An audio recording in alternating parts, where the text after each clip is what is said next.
Hello everyone, my name is Jeevan. Today I'm going to explain the key concepts high availability, fault tolerance, and disaster recovery.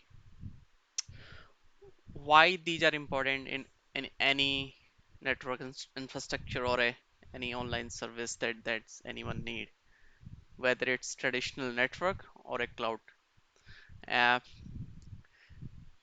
why we need a high availability? Let's say we have a some application hosting, and if that is not in a high availability and that is deployed in based on only just one server, if something goes wrong with that server, then the application is going to be down. However, we can when we can recover that server, so there will be uh, the downtime to recover that server to through the making that application up and running again. So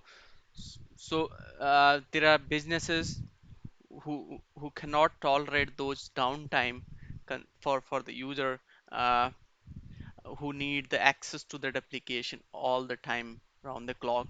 So considering those mission critical data accessibility, there are these are the concepts play key role uh, in any service that the provider provides. So the high availability, fault tolerance, and the disaster recovery, these are the similarly defined in a traditional networks uh, and as well as on the cloud. But the only difference how they are in the cloud is the cloud provider has a quite bigger, large, expanded network availability. They got a lot of uh, data centers that are grouped in several zones and the regions location across the geography, so that gives more availability to the system uh, which is widely spreaded. Let's say they have some issue in a one data center or a zone, then they have a other pair which will start taking load, and the application will be up and running.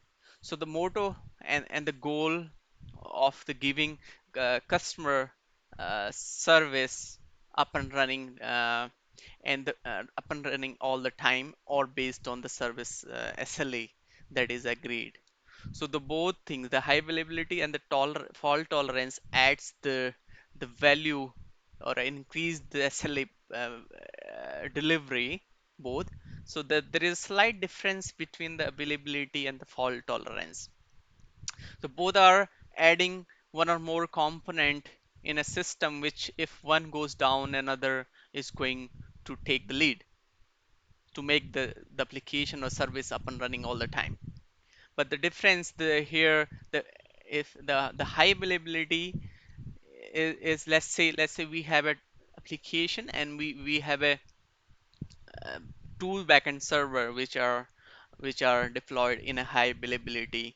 Let's say if one server goes down, so we have another server which can take the lead. So that is also high availability. But what if these two server are on the same data center, or maybe in a same server cluster they are in? So in this case, they are not a fault tolerance. Let's say something goes wrong with that server host, a VMware host or wherever they are installed. So even we got two servers that are available to serve that application in a high availability. However, if there is any issue, the users of the customer, the business are going to see the downtime in this case. So to avoid that situation, so the new terminology, that fault tolerance, determines how tolerant that network is. Let's say we have two server, but are these servers spreaded across in a two different racks in a tolerant fault domain spreaded? And what if that even they are in a one rack, or in a two rack within the data center, then if something goes wrong with the data center, are we going to have a replica of those servers into the our backup peer or availability zone, and as well as giving resilience to the region region peer or other geography as well. And the fault tolerance is designed to deal with the failure at a small scale level, like moving unhealthy VM to the healthy one, and making those the another VM or a data center ready to serve that customer purpose. So if let's say we have one server goes down that is in the same rack, and we have another server that is in a different data center, and that also have a multiple power level redundancy, as well as uh, the switch level redundancy, and further the data center level redundancy, and as well as further zone level redundancy. So that is going to keep our application up and running for the users, even if we have any widespread spreaded level issue. The application is going to up and running, and uh, that also determine the how tolerant that network is. So that is fault tolerance. The last one, disaster recovery. That is also very important uh, point to determine the how robust that any network is, or a cloud provider uh, infrastructure. So the disaster recovery is something, let's say something failed, and we have a very large scale disaster or natural calamities or maybe cyber attack.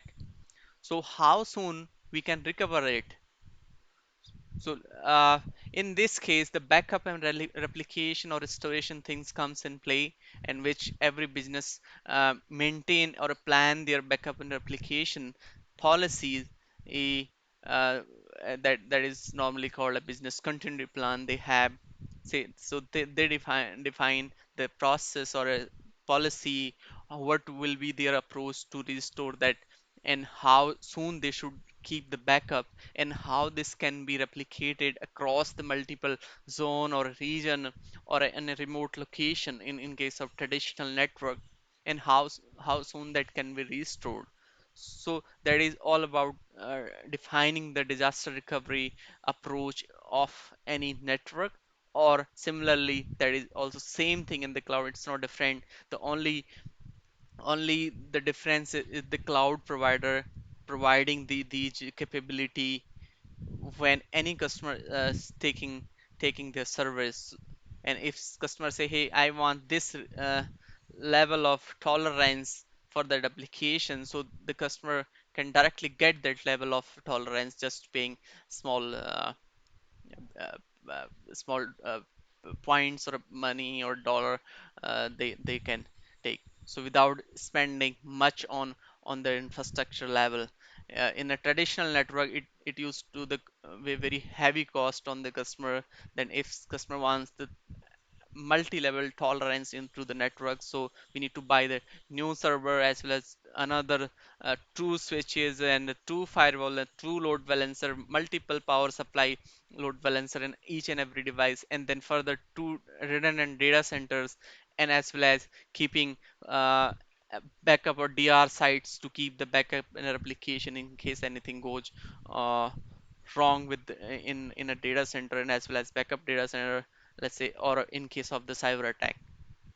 So these are very important uh, parameters of any network capability based on the any business run, and that gives the service level availability to the any application or service that any customer is providing. Uh, so and that increase the capability or availability to the business. uh, that's it. Thank you so much for watching this video. If there are any comments, just let me know. Thank you very much.